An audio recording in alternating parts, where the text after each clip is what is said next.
Hey everybody, welcome to In the Room with Communitas North America. I'm Leon Longard. I have James Cola here with me, and like we do every other Tuesday night, inviting one of our team members or a couple of our team members with Communitas in North America to just kind of sit down, talk, kind of just enter our space for a little bit, and welcome you to join us. If you're watching live, or even if you're not watching live, throw in a question in the comments. If it's after the broadcast, we can always try to reply back another way. But James is going to introduce our guest today. Yeah. Hey guys, we have Jodi with us today. Jodi's a part of Communitas, and Jodi's doing some really cool work around criminal justice reform. And are you outside of Portland or in Portland? We're 25 miles southwest of Portland. All right. Awesome. Oregon. Would you mind just giving us a little picture of like your story and what you're up to? Yeah. So when you ask somebody who's pushing 60 to tell their story, it could go on and on and on. But I'll just give you the highlights. I am originally from Southern California. I came from a pretty dysfunctional family system, as a lot of people do. And when I was 17, I saw a article in the LA Times that the Crystal Cathedral had just been built, if you guys have ever heard of that. Mm-hmm. A big giant glass church in SoCal in Orange County. And so I went over there because it looked like a cool building. And when I was taking a tour, they actually had an evening service on Sunday night.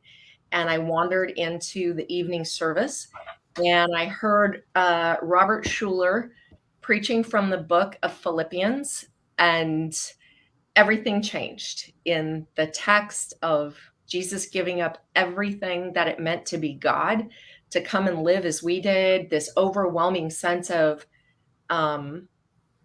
love and acceptance, things I didn't get a lot of at home. Changed my life forever. And so that was 17. Went to Biola University, got a nursing degree, met my spouse. We have always been nice white church people. That's kind of my handle on TikTok and Instagram, is nice white church lady.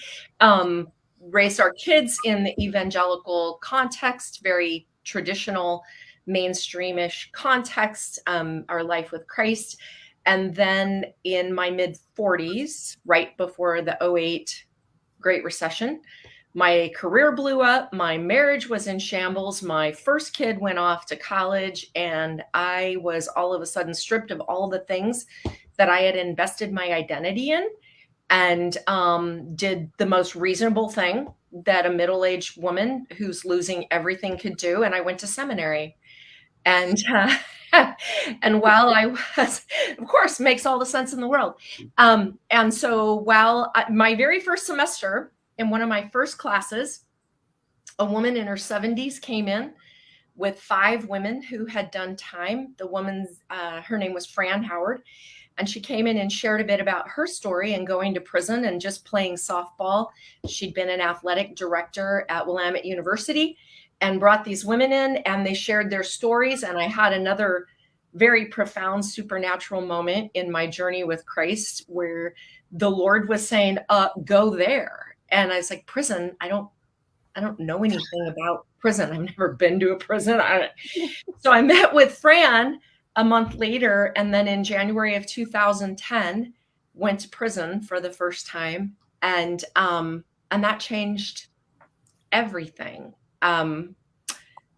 Got involved in teaching, counseling, pastoral counseling, a whole bunch of stuff inside the prison, in a women's prison.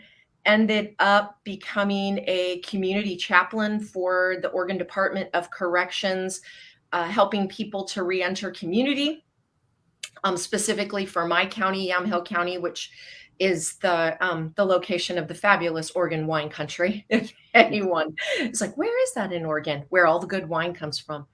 And so became a community chaplain in my community, started working with people in my church context, doing reentry work. So doing work on the inside, doing reentry work, eventually was asked to serve as the chairperson for the Religious Services Advisory Council, which is an interfaith group that advises the Department of Corrections to ensure that everyone has the ability to exercise their constitutional right to practice the religion of their choice while they're incarcerated. And from there, started going deep on this thing called mass incarceration, the phenomenon that is something that only the US has. And we have 5% of the world's population, but 25% of everyone imprisoned on this planet is imprisoned here in the land of the free and the home of the brave. Started digging in, reading, studying, seeing the intersection between what it means to love your neighbor as yourself and being called into loving neighbors who have been labeled as the most horrific humans that are irredeemable, and speaking the good news of Jesus to people who really believe that the nature of what they have done in their lives and the nature of what's been done to them has rendered them unfit to be followers of Christ. Mm-hmm. Well, I think that's, when we first talked about having you come on this program, you brought that up, the work you're doing with criminal justice, and I was very interested in that, having worked with people experiencing homelessness, end up with a lot of people with records that really do create barriers for people. So maybe tell us a little bit about, how you became, we got in a bit of it, but if you want to go any deeper on it, how you became, passionate about criminal justice reform. And so if you're familiar with the Enneagram, I'm an 8, which is a challenger. Mm-hmm.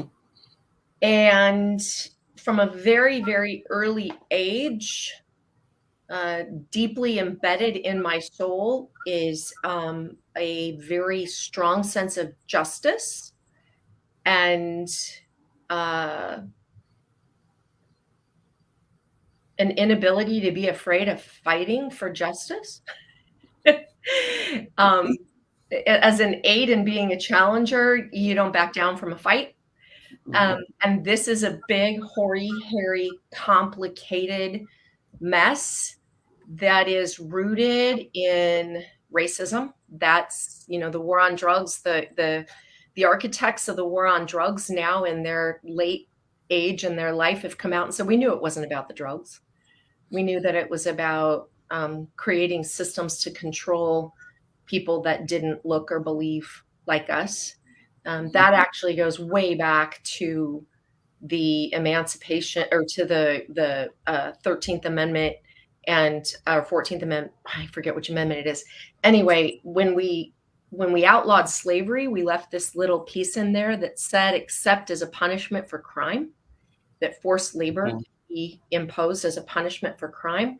And then throughout the South, where slaves had been freed, all of a sudden it became a crime to chew gum and throw it on the ground. Crimes got crazy sauce then. And we've done that as a society since 1971, when Nixon declared war on drugs. We've taken things that historically were not crimes, and we've just criminalized more and more and more and more as a way to control people that white privileged establishment wanted to control. And so now we've got this mess called mass incarceration. It's incredibly expensive. It's obliterating communities. All communities are impacted. People don't realize that even corrections officers have a much lower life expectancy. And there's some great studies that have come out in the last 2 years to show that mass incarceration and everybody that touches it, from the people we incarcerate to the people, their families, to the people that work in that system, it's actually decreased the life expectancy in the US by 4 years. Wow. Yeah. And nobody connects those dots. And in the church, we have our issues of justice. We know we're supposed to fight poverty. We know we're supposed to as you say, house those who have no homes, and clothe those who have no clothing, and feed those who have the hungry. And but what we don't realize is that mass incarceration in our criminal justice system intersects with every justice issue that's in the purview of the people of God in this country. And yet nobody realizes that there's this ugly churning machine that is contributing to all of these things that we're trying to fight. And then we turn around and we vote on an initiative, or we elect a DA, or we do something that actually is perpetuating the system that is creating the problems that we're trying to fight. Mm-hmm. So how can I not be passionate about that?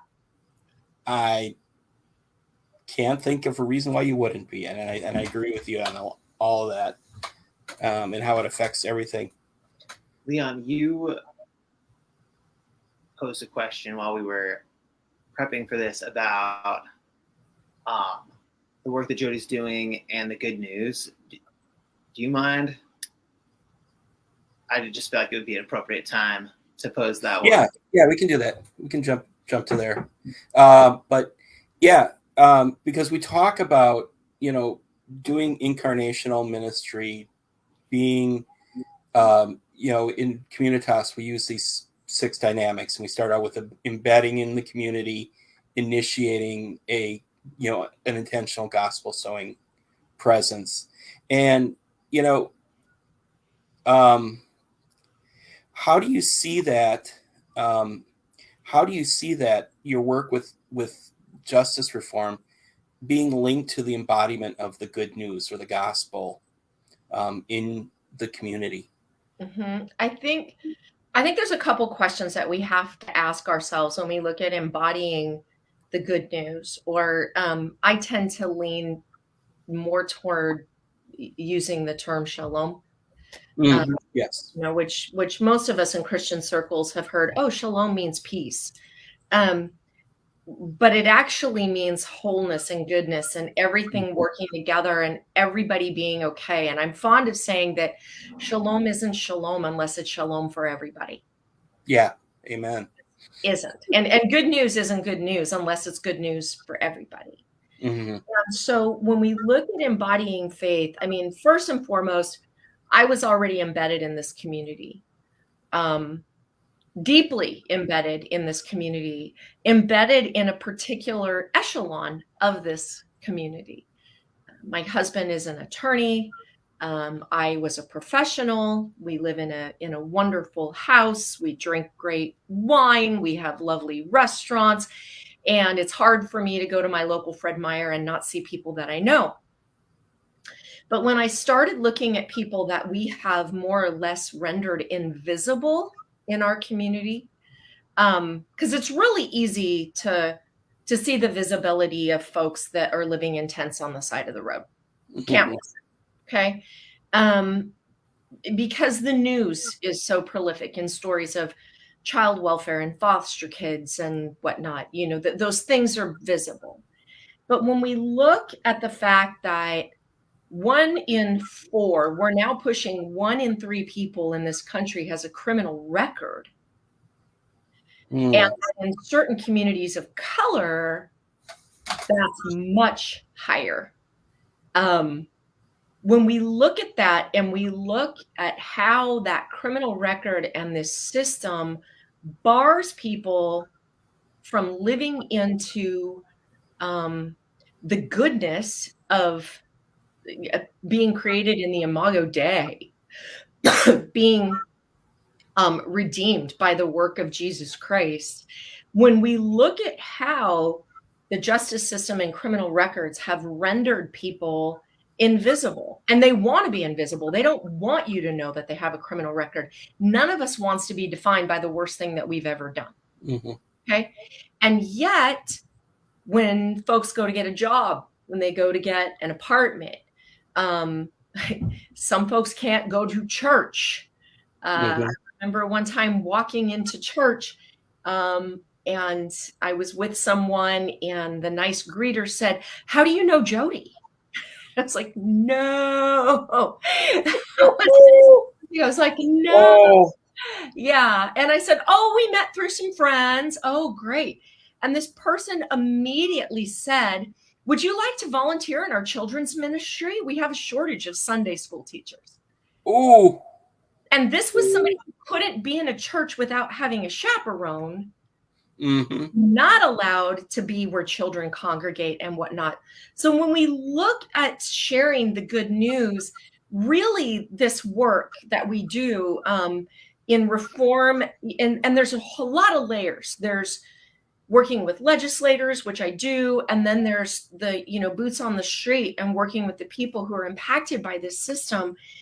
The key is to humanize, to literally help others who look like me, who have the same kind of privilege that I do, to recognize that there's a system here quietly dehumanizing a good portion, 25%, pushing 30% of the community that you live in is being dehumanized because their sins are public record in a way that renders them feeling as if they are lesser than the rest of us. And we don't even know it.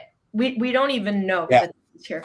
So what happens when you feel, I mean, I love, Brene Brown, when you are embroiled in shame, when you feel like you don't belong, you're not accepted by community, you're not connected, you don't have a sense of connection to humanity, then it makes it really easy to harm humanity.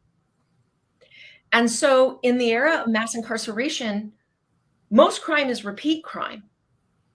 So when you humanize someone and bring them into the fold of humanity unconditionally, all of a sudden it's a lot harder to steal someone's car. It's a lot harder to rip someone off. It's a lot harder to sell drugs to a kid. It's a lot harder to do those things. Most of us don't realize, we think that we were conditioned by our family systems not to break the law. But ultimately, it is our sense of belonging that drives us not to break the law. Because if I break the law, I could hurt someone. If I run a red light, I could hurt someone. If I drive drunk, I could hurt someone.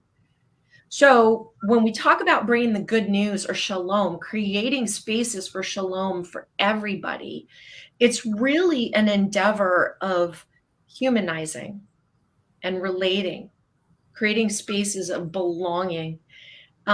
I love to tell the story of a guy, Adam. Adam started using heroin and meth with his mom when he was 12. Drug addiction is a family cyclical thing. And when he got out the last time, which was fall of 18, and connected with us, he had never been sober for more than 30 days at any given time. And I have a friend who is a MAT provider. So she's a nurse practitioner that provides medication-assisted treatment for opioid addiction. And so I connected him to Katie, and Katie got him on MAT so that his sobriety started stringing out. And there was one day we were driving in my car, and he said, and we'd been kind of cutting it up at that point, talking about prison fights and stuff, And he said, thank you and the volunteers for, so much for doing this. Thank you so much for helping. And I said, well, you know why we do this, right? And he literally got dumbfounded and looked at me and said, no, I don't. I really don't know. Why would a bunch of nice church people help a bunch of poor drug addicts? And I said, so you won't steal my car. And it was funny. And the other guys in the car laughed. And Adam said, no. I would never steal your car. He says, I know you. And he goes, now, if you were some rando lady that I didn't know, and I'm jonesing for a heroin fix, I might steal her car, but I can't steal your car. I know you. So when we look at creating shalom for others and humanizing and creating spaces of belonging, we are saving ourselves, so to speak, from the harm that people who are ostracized can cause to the community. Yeah. Yeah, definitely.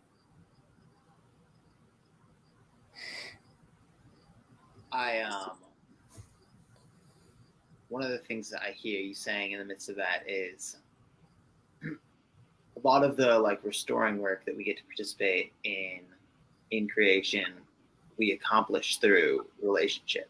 Like loving my neighbor is a big piece of like healing the brokenness that exists in creation. I just wanted to point that out as a theme and what you shared. It does, but at the same time, when you're dealing with, so we're dealing with a broken system, and the people that get churned and burned through the system usually come to the system very broken, and we have to be careful to define what we mean by healing. Mm-hmm. Because there are some wounds that just won't be healed this side of the sun. Yeah. I can't heal and undo the fact that your mother allowed you to be serially raped from the age of 4 to feed her drug habit, which then erupted in an act of violence where you got a hold of a gun and killed someone, one of your abusers. Yeah. When you were 14 years old. And this is somebody near and dear to my heart, by the way. And thus you were then tried as an adult and sentenced to 25 to life and raised in a prison. Mm-hmm. And then through the efforts of some fabulous people living out shalom with their gifting, law students and the Justice Reform Clinic and whatnot at a local university, a local law school, they get the governor to commute your sentence, and then you're just sent out into the world. I can't heal that kind of wound. I can't heal a system that did that to you. But what I can do, and I did, was I can lobby for change in that system. Because nice white church ladies like me in late middle age, pushing seniorhood, we know how to go in and talk to a legislator. We know how to write a bill. We know how to advocate for change in the system. We know how to pass a bill, which we did in 2019, that means that youth won't be tried as adults here. You look at somebody like Brian Stevenson, if you haven't read Just Mercy, or seen the movie, and see the movie too, but the book is incredible. And Brian's work in Montgomery, Alabama, how a Black man went right in to the belly of the beast and used his gifts to argue before the Supreme Court that life without was something that shouldn't happen to youth. Now we have a Supreme Court right now who thinks that might actually be okay. But I can't undo and I can't heal the hurt. But what I can do is show up and fight with the gifts that God has given to me. And it's in the struggle that shalom happens. Mm-hmm. But we're not going to see those wounds healed until we get to glory. We're just not. Mm-hmm. And so part of doing this work means being present when people do stupid stuff, when they commit another crime, and loving them and humanizing them despite that. Mm-hmm. When they lie to you about the fact that they're relapsing, when they shut down and simply don't have the ability to attach and love other people. This is where I think the church has been in its efforts. And I just saw this recently, a faith-based organization that wanted to help previously incarcerated parents get their kids back in the child welfare system. They tried to engage there, but the church folks were just so put off by the fact that these people didn't trust them. Mm-hmm. Yeah. Why do you think somehow you are deserving of trust for somebody whose entire life has been characterized by exploitation and wounding? Mm-hmm. Yeah. So I would say let's be careful how we define heal in this space. Yeah, absolutely. We need to be like mindful of what, like, our language. I think, to be like more specific, as I hear you talking, one of the like needs I see you meeting that personally seems so profound is like a relational division. Like, oh, I just can't imagine waking up tomorrow and not having people that I could confide in, that I could count on, that are going to show up for me. And so that's like one of the ways that I really see you bringing healing through the like work that you're doing, like fixing something that's broken in creation. I'm sure we could like build that list out with. Yeah, and knowing what your gifting and your capacity is. I mean, truly doing some self-reflection and knowing who you are before you enter spaces that you maybe don't understand, and knowing what you bring to that space and that brokenness, because the only thing you might bring to that space, and I've had a lot of church folk come to me over the years and say, oh, how can I help? How can I volunteer? And I'm like, okay, wait, you're a mom with 3 kids at home. This is not a population you pop in and out of and oh, sorry, I have to cancel our coffee date or whatever. This is a population that needs relentless consistency. Mm-hmm. And you're not in a space and time where you can offer that right now. And other people simply, they'll ask me questions about, aren't you afraid to be around sex offenders? And I'm like, well, no. Mm-hmm. We can have a long conversation about what's defined as a sex offender in our culture. And, there's a whole world there. But knowing really who you are and what you have to offer. And I would say that one of the biggest things that the faith community has to offer is dig in, become aware of what's really going on here, and learn to vote informed on these issues, because there's a movement right now to undo the harsh punitive policies that were put in place in the 80s and the 90s. And there's a counter movement led by a bunch of nice white church folk saying, but sex offenders are going to rape my children. No, actually, they're not. Someone in your family is most likely going to be the person that molests or harms your child. Registered sex offenders, when you really start to understand what's going on there, are more likely to steal your car because they have no means of making a living or having a life, and they need that car to live in. Mm-hmm. Becoming more informed about the complexities of what the criminal justice system is, and how it operates, so that we can start to dismantle some of the things that we, the evangelical community was big in creating punitive, no tolerance laws in the 80s and the 90s. And where the hell do we get off using terms like no tolerance?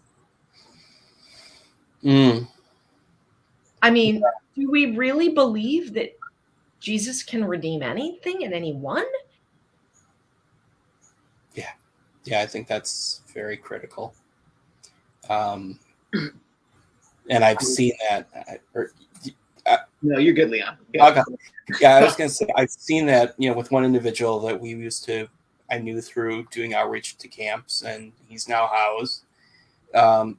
He was on the registry, and he was overly cautious about being around any children himself, because he's like, I don't want to, do anything. I don't want anybody to say anything that'll get me back to prison, even when I've done nothing, type of a thing. And I'm like, yeah, I mean, I tend to think some of those people are some of the people that have experienced the prison system and got wrapped into that system of, being on the registry. They are so not wanting to get back into that. I mean, they were victimized again in the prisons. The last place you want to go is back where you were victimized. And I think people need to understand that that's part of the challenge that the people face. Yeah. And how do we humanize people? That folks most likely to reoffend are drug offenders. Yeah. Because addiction is a powerful force. Mm-hmm. Powerful force. And when you talk to folks, since we're talking about sex offenders in the registry and whatnot, true story. My husband is a child welfare attorney, and he had a case with a kid who had been in foster care with the family for a long time. And she was on the verge of being adopted. And then their 18-year-old son, sorry, my allergies are really bad this year. Yeah. Their 17-year-old son had a 15, almost 16-year-old girlfriend, and then he turned 18. And a school counselor who somehow knew that these kids were having sex. Now that he's 18, the school counselor is a mandatory reporter. Oh. Okay. Passed a report that an 18-year-old's having sex with a 15-year-old, soon to be 16-year-old. And so this kid then was picked up and is looking at 6 years in prison. Mm. Senior in high school, on his way to college. And how this came into our purview was it was going to screw up the adoption of this foster child into this family, because now there's somebody who's facing being on the sex offender registry in this family. Mm-hmm. We have a registry full of those stories. Yeah. We have a registry full of guys who need to get smacked down, no doubt, who grab somebody's butt in a bar. Call the cops. That's sex abuse 4 or sex harassment, depending on your state. Mm-hmm. Misdemeanor. But now you're on the registry. This is a true story. Guy did 5 months in jail for this. Major problem with alcoholism. 5 months in jail, got out and could not move home to his wife and his children. Mm. So now we've just harmed that family because he can't live at home. He's got to have a different residence. Luckily, this guy, he did have gainful employment, but a lot of these folks don't. Right. Who exactly are we punishing, and what are we trying to accomplish? Mm-hmm. Now, we also have to really look at how the church's ideas and the faith community's ideas about the value of men versus women, when we use language around marriage related to, a woman needing to satisfy, please, however you want to roll her husband, when we use language around men can't help themselves, when we look the other way around issues of internet porn, misogyny, just the hierarchical ideas that we have in our church settings, we're contributing to the misogyny that leads to I'm going to call them minor sex crimes that then leads to obliterating these people's lives. That's very, very different than about the 1% of people on the sex offender registry who truly have harmed and perpetrated against someone. Let's say children, okay? And I will tell you this. I have never met a man who sexually harmed a child who was not sexually harmed as a child. Yeah. So rethinking our ideas around once a victim becomes a perpetrator, they've lost their victim card and they've lost their humanity card and they've lost our will to heal them. Because if you really want to stop these cyclical crimes, including drug addiction, you're going to have to take a posture of healing and kill the fear-based punitive ideas that we, the church, said were the right way to move forward in criminal justice when we developed the system that we have right now in the 80s and the 90s. Mm. Yeah.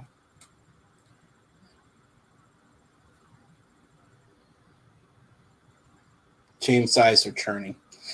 I'm just sitting with I was not designed to host a thing like this. I'm like, ooh, let me like quietly mull that over. Contemplative introvert here. So there's a great book. I'll put a couple plugs in here. So a lot of people have heard of the book The New Jim Crow by Michelle Alexander. It was written in 2010, and it really just rips the ugly covers off of the racialization of our criminal justice system. And you can read it, but it's written by a law professor and it's heady and you really got to chomp and chew on it. It's a great book. But if you like an easier take on the new Jim Crow from a faith-based perspective, read Rethinking Incarceration by Dominique Gilliard.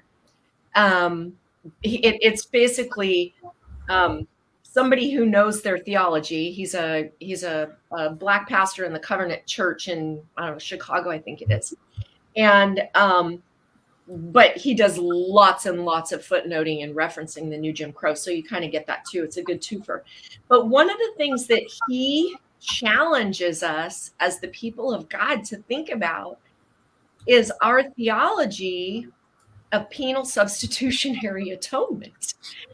That if we think as sinners, somebody's got to pay. Right. Lucky for us, Jesus hung on the cross and paid for our sins. That feeds into the way that we deal with wayward citizens. Somebody's got to pay. When we use the term accountability, what we usually mean is punishment. And punishment, in my mind, is just a hair's breadth away from state-sanctioned revenge. Yeah. And so are we the people of revenge? As long as it's state-sanctioned revenge makes it okay? Or are we the people that do really hard work of restoration? I mean, isn't that the meta-narrative of our scriptures?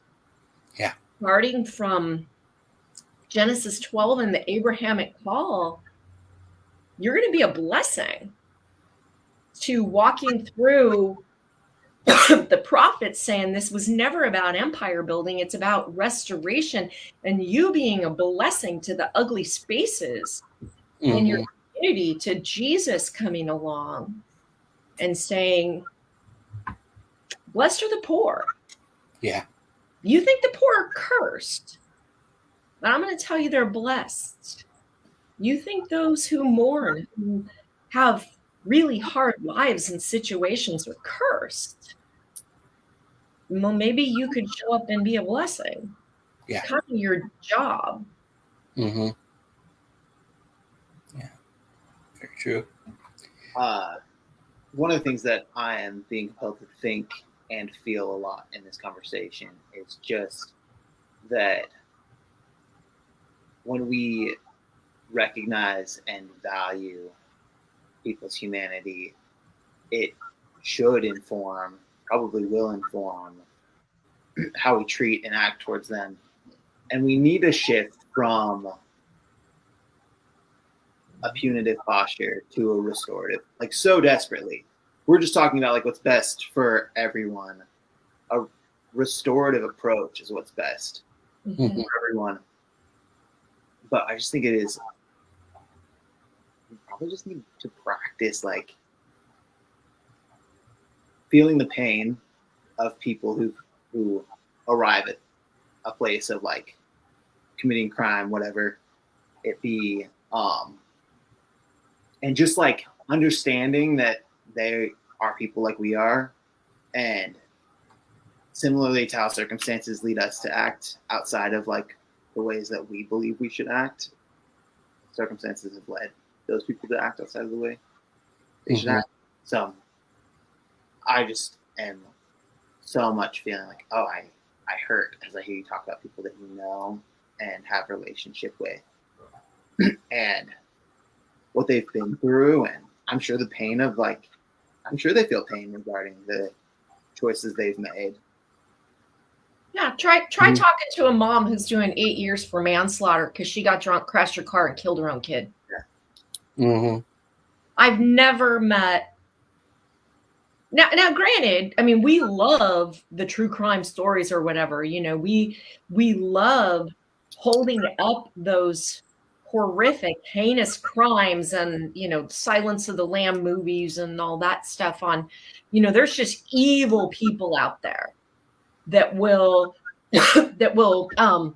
that will never change, and they'll harm you, and they've done horrific things, and they can't wait to get their next fix of serial killing or whatever that is. Okay?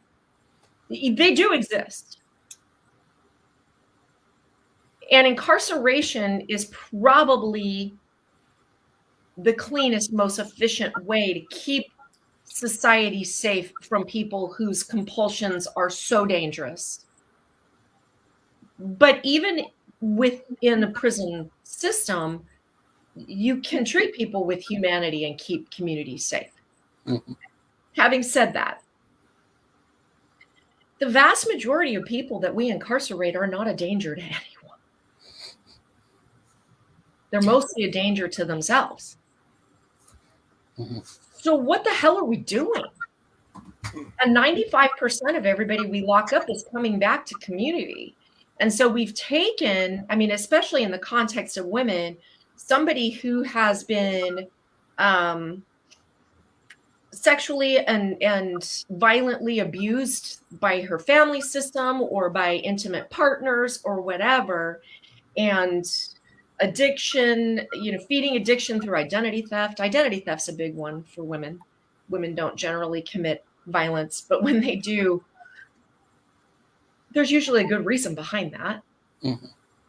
But then we incarcerate them. So we take these highly traumatized human beings and then we put them in a system of command and control and perpetually traumatize them, pretty much etching in stone the fact that they can't walk out the door and change.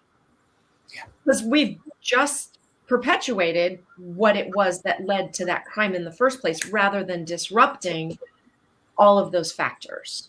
Men are the same way, but men won't report the violence. You know, they won't talk about the impact of being beaten up by their fathers or their mothers or their uncles, or especially being sexually violated. So the official statistics on men are a lot lower, but when you sit down and you get to know folks and you hear their stories, again, we've got to get our heads around, when someone is victimized, why is it the minute that they step over the line to becoming a perpetrator, have they lost any compassion that we would have had for them had they not acted out in whatever way they acted out? And then we've got to deal with addiction. We are the most addicted society. And, you know, my background's in healthcare.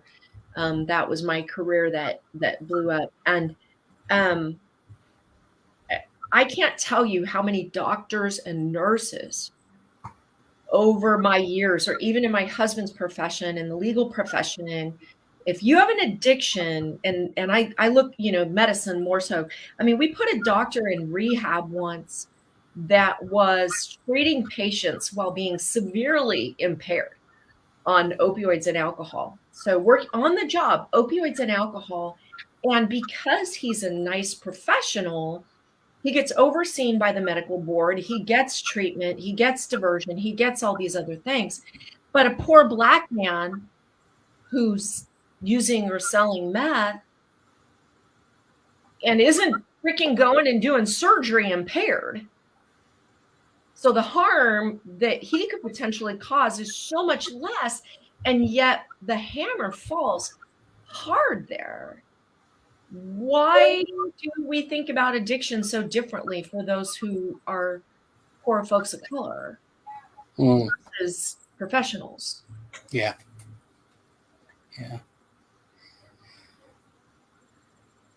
Well, I think, or go ahead, James. No, you go for it, Leon. No. Go ahead.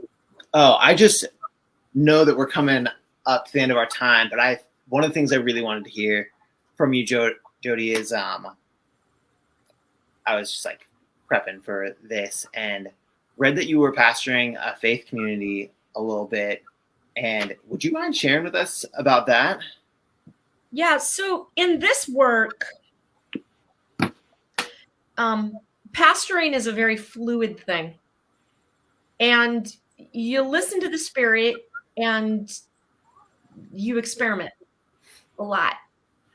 And one of the things that I saw, my husband is, my partner every step of the way in this work, and a group of us who've been doing this work fairly organically in our community for a long time, was kind of going back to sex offenders. A lot of people who have committed sex crimes, everything from, slapping somebody on the butt in a bar to harming a child, they feel incredible shame around that. And Jesus is the bearer of our shame.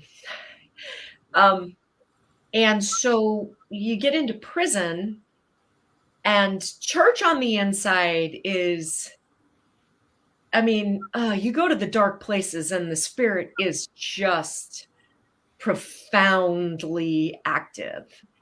And so a lot of folks will come to a faith and an understanding of the redemptive work of Christ in prison. So these folks go to prison and they have church on the inside, and then they get out and they desperately want community. But because of the nature of their charges, what we do is we isolate them. And so we were kind of looking at what would it look like if we launched an over 18 fellowship. So kids aren't there and everybody's safe, and opened it up to people who weren't registered, because you nailed it, Leon. On the inside, there's a pecking order of what kind of crime you have committed. And if you're registered, the joke, it's not a good joke. But the saying on the inside is all those guys are baby rapists. Mm-hmm. No, dude, not the case at all. But again, when you're feeling shame for your own crimes and the fact that you're in prison, what better way to get out of that than to malign somebody else? We do it in the church all the time too. We decide which sins are okay and which aren't, and blah, blah, blah. So we decided, what would it look like to launch a service? So we partnered with a local church and we created a service on Monday nights, and guys and a lot of volunteers, and we all showed up and we had a meal. It was really beautiful. The woman, we thought, well, we could potluck it or whatever, but there was a young woman in this congregation who says, I think the Lord is prompting me to come and feed these men, and my husband and I have means, so I'm just going to make dinner for everybody every Monday night. And when I sat down and heard her story of being in foster care, being perpetrated against as a child, She said, Mm. this is my testimony to the healing work of Christ in my own life, Wow. that I can feed guys, some of which who have harmed children the way I was harmed as a child. Mm. And so she would cook dinner and we'd all get together and we'd hang around the table. And then the folks at the church that was giving us the building wanted everybody to go into the worship service. And we're going to have, videos, PowerPoints or whatever, and sing songs and preach and whatnot. And so we noticed that a lot of the guys, after the time around the table, they didn't want that. They'd had church on the inside that was small and interactive and raw and real. And to all of a sudden become part of a spectator sport just wasn't for them. And so after a while, the church was like, well, we're really not, what did they say? We're not developing worshipers. And I'm like, no. So they didn't want to do it anymore. We create as many spaces as we can around food and around the table, which is really funny because when we look at our modern worship type gatherings, that weren't the way of Jesus. The way of Jesus. Yes. I get it. And when I was leading inside, and COVID screwed that up, but when I was leading services inside, I would do some prep. I would, maybe we'd be going through a book. The women would say, oh, I want to go through this book or that book or whatever. So, having a seminary degree and all, I'd do some prep and whatnot. But you had to show up every week. And I always started each week with the same question. Where did you see God this week? Mm-hmm. And I'd listen to the answers. And I had a partner, a woman named Lish, who played guitar and led music. Live music means a lot to people on the inside. Yeah. And there would be times where we'd listen to the check-in. And then we'd look at each other and we both knew we're not doing what we prepped. Yes. We're not going there. It's just not what we're doing. So tonight we were going to be talking about, I don't know, Acts 14 or whatever, but based on the check-in, everybody open your Bibles to 2 Corinthians. and just creating space to listen to the Spirit and listen to the way the Spirit speaks through broken people. And I mean, sometimes the check-in would be somebody just losing it saying, I don't know where God is this week. I got a call from the child welfare worker telling me that they've taken my 5-year-old out of the foster care that she was in because one of the older children has harmed her. Well, at that point, all we're going to do is sit here and pray for kids tonight. Yeah. And acknowledge that God loves you and God loves your kids and that there is not a damn thing you can do that can separate you from the love of Christ. So when we talk about a service or church or whatnot, I think following Jesus into the neighborhood just means you got to be fluid and you got to let go of your own ideas of what's supposed to happen and just start observing what is the Spirit doing here? Because that time around the table was powerful stuff. And we were really irritated. And the folks said, yeah, we're not going to do this anymore because, we're not developing worshipers. So. Wow. It's really been great to kind of just hear all the aspects of what you've been doing there, Jodi. And the passion you bring to it. I mean, obviously this is, when we set this up, we were like, well, we'll just do a few questions and just let people speak with their passion. And you are definitely doing that tonight. And I think it's a good conversation that people need to, and we need to continually be revisiting and people need to hear. And so I want to just say thank you. Thank you for the work you're doing. Thank you for connecting with Communitas, because every once in a while I get to connect with you on a Zoom call and stuff like that. Yeah, it's been rough not to be together. And, you know, I'll say this about Communitas. I think with, you know, the whole dynamic adventure and the principles that are there, that's a really nice framework for listening to the Spirit in your context and being very fluid. Exactly. But it can also very quickly become methodology. Yeah. If we're not careful. Yeah. And so I just, you know, I would say I love that Communitas looked at the work that we're doing in our community and said, oh man, that's the gospel in action. Versus how many people came to your service? Exactly. You know, I mean, I hate that. How many people? I'm like, who gives a shit?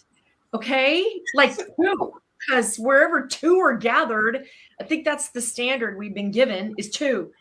Yeah. I love that Communitas leaves space for us to recognize and maybe listen to callings that aren't real traditional.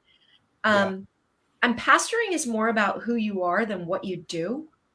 Exactly. How many people showed up to what you do. And so I love the community, and I wish we could all be together more consistently. Yes. But thank you for making space for this topic, because it's generally, it's not a topic that a lot of people want to dig into, because I can't sit here and tell you stories all day of great redemption and how people's lives were changed and it was wonderful. And I mean, I have those stories. The reality is we have a system that makes it really hard to make that your personal narrative. I mean, once you've got that criminal record, every domino is lined up to ensure that you are barred from all of the spaces that can nurture you into your full humanity. And so I think we as ministers of the gospel have to recognize that maybe I have to go into spaces where the folks that God has called me to love in my neighborhood reside, because they can't come into my space. Right. Very good. And I think that's a great place to leave it, to where it's to transition now, because I think that's what we are. That's what we need to be about in Communitas. And so thank you again for the time and just all the heart you bring to what you're doing. And we will be back in 2 weeks. We'll be a little bit more practical, or theoretical, I should say, in 2 weeks. Theoretical, probably less practical. Less practical, more theoretical. We're gonna have Mike and Bethany back talking about the next two dynamics of practice and mature. So we will see you in 2 weeks. Thank you, everybody. Thank you so much. Thank you, guys. Appreciate it.